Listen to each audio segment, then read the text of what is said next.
안녕하세요. 저는 올해 40대 초반이 된 여자입니다. 저는 지금 홀로 아이를 키우고 있어요. 몇 년 전 남편과 이혼을 하고 시댁에서 도망쳐 나왔는데 지금 생각해봐도 저는 사기 결혼을 당한 게 확실합니다. 과거의 일을 떠올리면 왜 진작에 그 집에서 탈출하지 않았나 싶어요. 지금 생각해도 후회가 됩니다. 저는 베트남에서 태어나고 자란 여자예요. 돈을 벌기 위해 한국으로 왔고 서툰 한국어를 쓰면서 일상에 적응하고 있었죠. 제가 다니는 공장에서 일을 조금씩 적응해 나가고 있을 때 이제 결혼을 해야겠다는 생각이 들더라고요. 베트남 사람들은 결혼을 일찍 하는 편이기도 하고 얼른 가정을 꾸리고 싶다는 마음이 너무 커서 결혼정보 업체를 찾아갔습니다.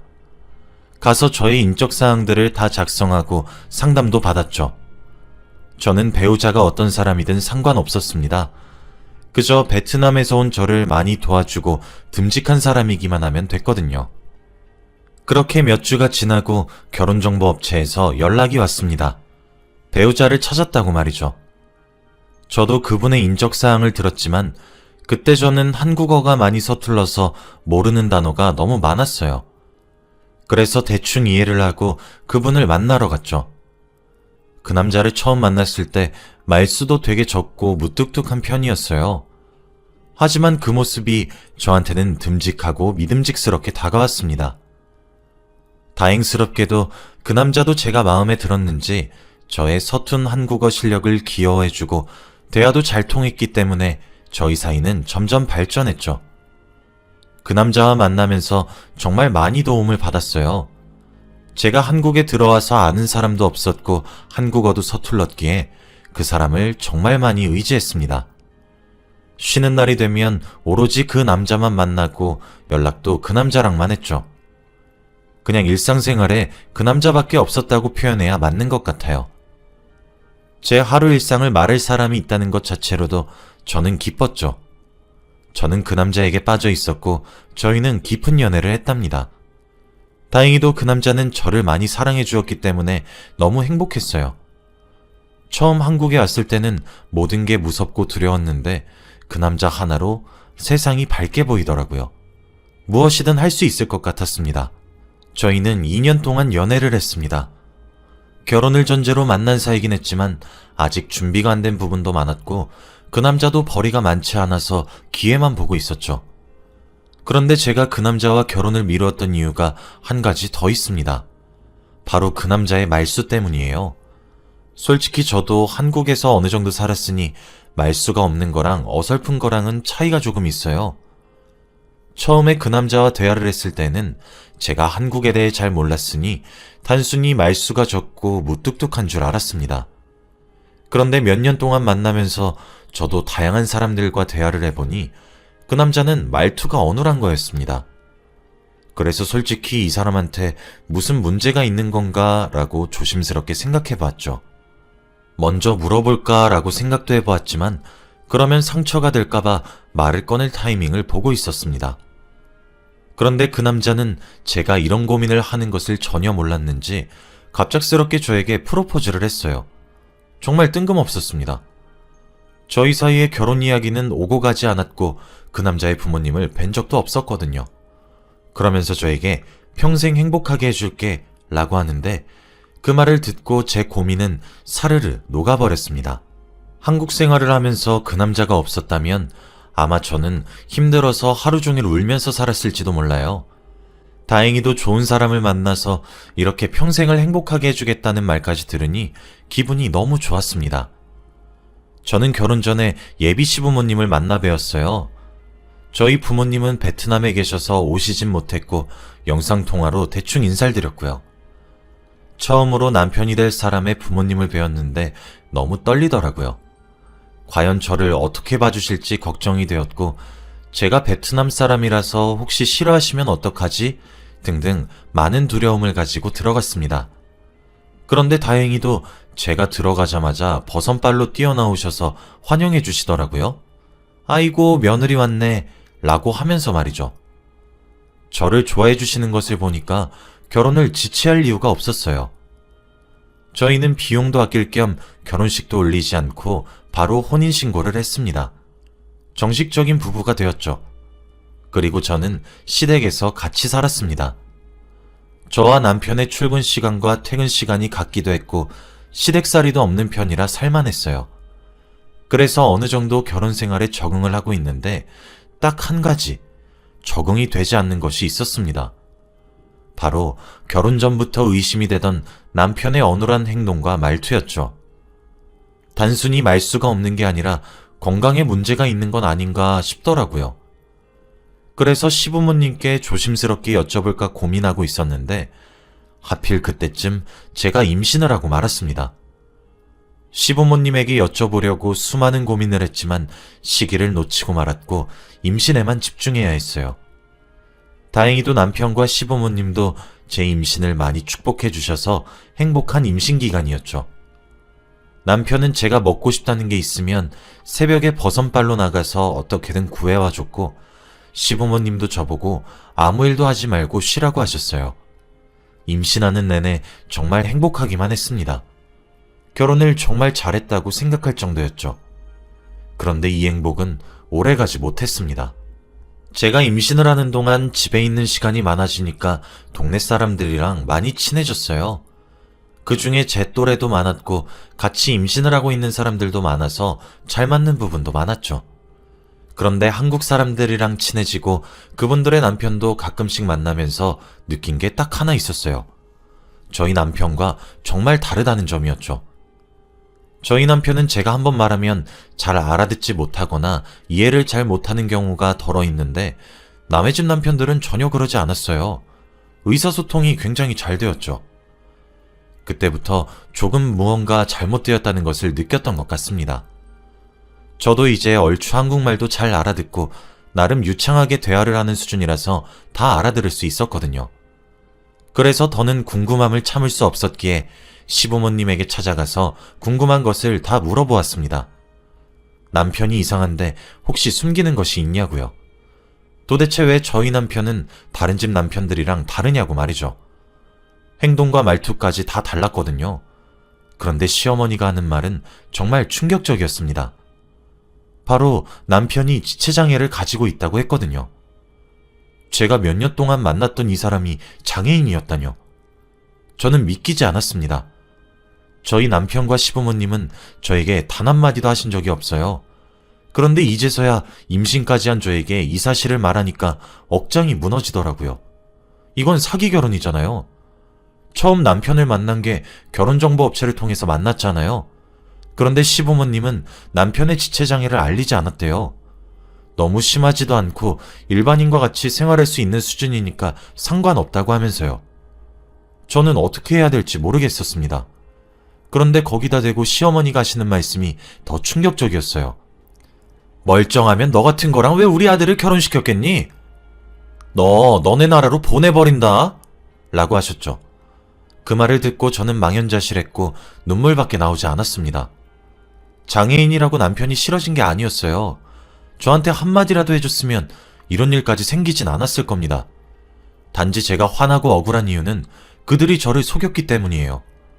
말을 하지 않는 것도 거짓말 아닌가요? 남편과 시부모님이 저에게 잘해주시긴 하지만 그래도 이건 용서가 되지 않았습니다. 그래서 혼자 어떻게 해야 할지 고민했죠. 저는 지금 임신 중이라서 일도 잠시 중단한 상태였고 지금 집에서 나간다고 해도 마땅히 살 곳도 없었어요. 그리고 무엇보다 아이를 혼자서 키울 자신이 더더욱 없었습니다. 제가 외국인 여자임에도 불구하고 아빠까지 없다고 생각하니까 제 아이가 너무 불쌍했거든요. 그래서 이혼을 망설이고 있었습니다. 퇴근하고 집에 돌아온 남편의 얼굴을 보니까 화가 더 나더라고요. 그래서 며칠 동안 남편과 시부모님을 무시했어요. 제가 처음에 말을 전혀 하지 않고 차갑게 대하니까 남편은 당황스러워하는 것 같았는데 시부모님에게 이야기를 듣고 이해하는 눈치더라고요.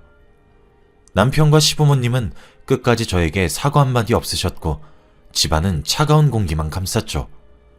그리고 저는 제 고민을 자주 만났던 같은 임산부 친구에게 털어놓았습니다.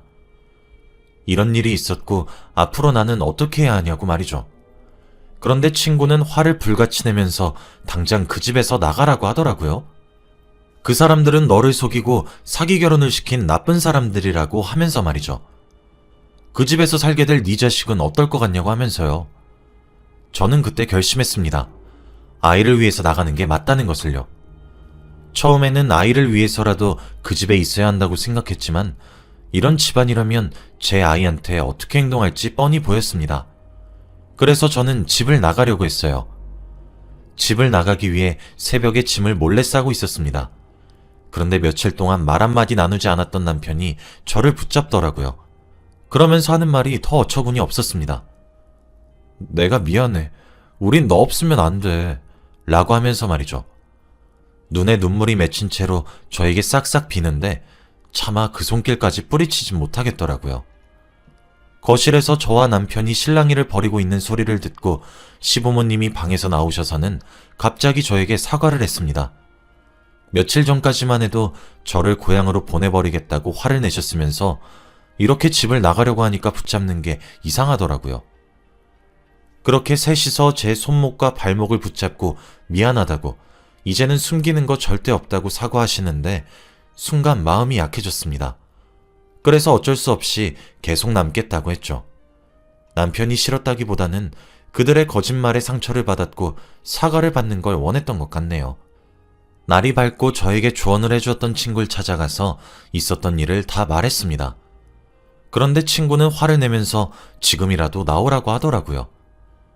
바보 같았던 저는 한 번만 더 믿어보고 싶다고 했습니다.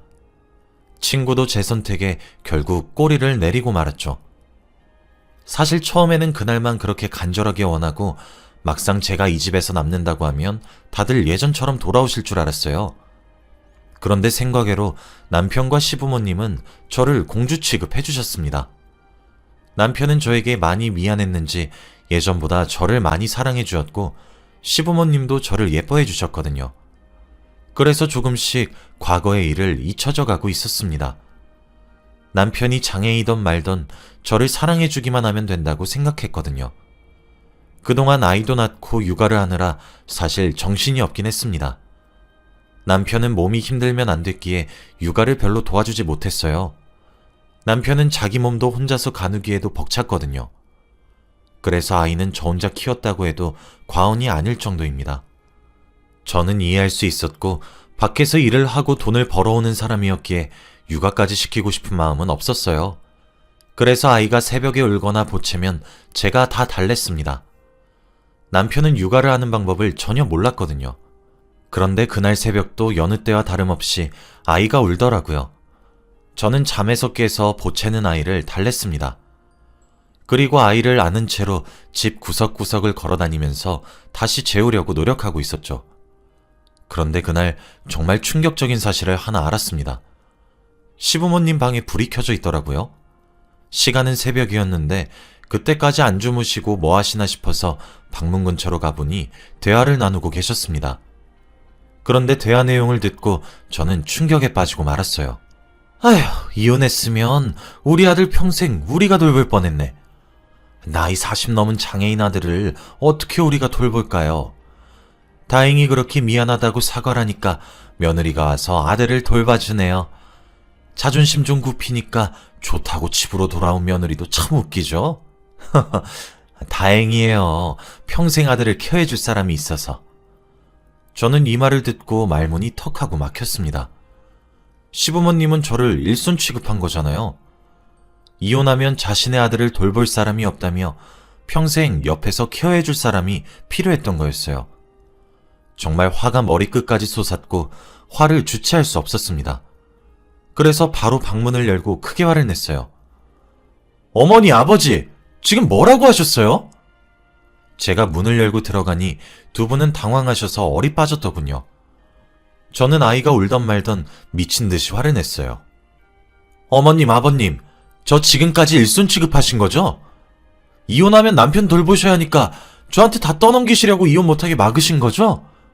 진짜 어떻게 그러실 수 있나요? 제가 딱 한 번만 믿어보려고 겨우 마음 다잡고 돌아왔는데 이런 생각을 하고 계셨다니.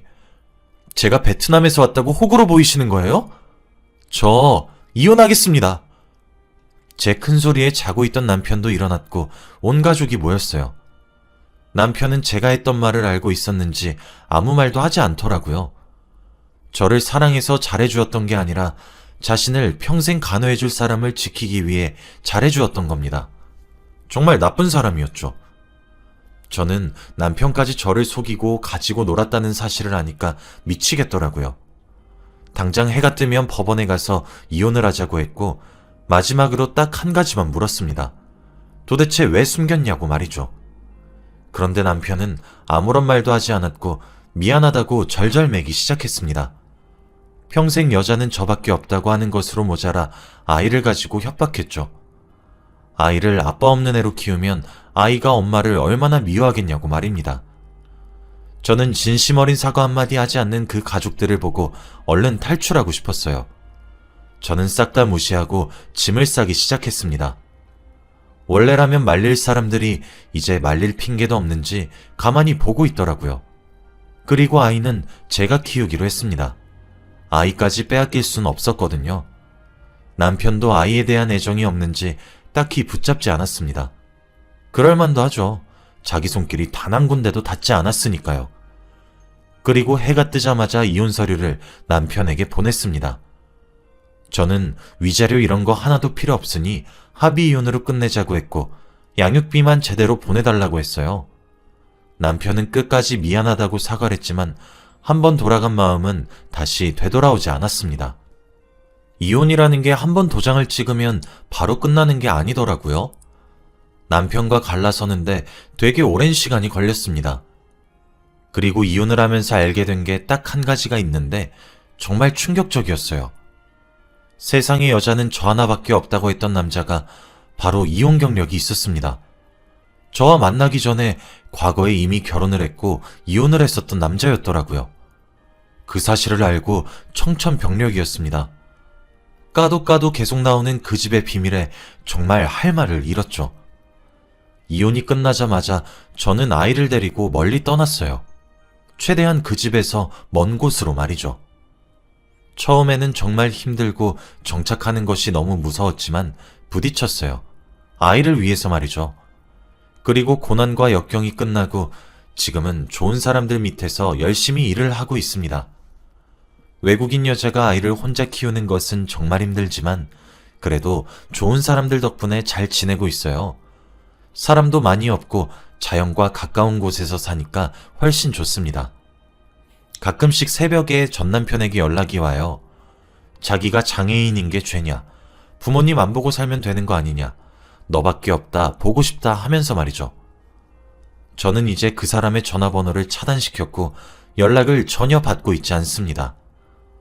아이에게도 아빠의 존재에 대해서 언젠간 말해줘야 하는데 아직 고민이 많네요. 혹시라도 아이가 상처를 받을까봐 겁나거든요. 아이가 가끔씩 왜 우리 집에는 아빠가 없냐고 물어요. 아직 유치원생밖에 안 된 아이가 벌써부터 이런 질문을 하면 가슴을 쿡쿡 찌르는 느낌이 듭니다. 어려서 어떻게 순화시켜 말해야 될지 모르겠어요. 지금은 대충 넘기고 있지만 나중에 사춘기가 될 때쯤이면 사실대로 다 말해줘야겠죠. 그리고 무엇보다 제가 베트남 사람이다 보니까 저희 아이는 다른 친구들과 외모가 조금 달라요. 그래서 친구들한테 괴롭힘을 받거나 놀림을 받을 때면 전부 다 제 탓 같아서 속상합니다. 그래도 저희 아이는 씩씩하게 잘 살고 있는 것 같아요. 공부도 열심히 하고 반항 한 번 하지 않는 아이예요. 아이와 살면서 한 번도 싸운 적이 없습니다. 아이는 바르고 곱게 자라주는 것 같아서 정말 다행이에요. 요즘 아이 키우는 맛에 산다니까요. 만약 그 집에서 아직까지 살고 있었다면 또 어떤 거짓말이 나타났을지 모르겠어요. 정말 까도 계속 나오는 양파 같은 집안 때문에 몇 년을 버렸네요. 제 이야기는 여기까지입니다.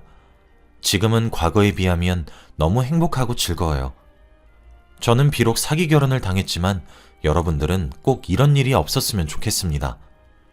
들어주셔서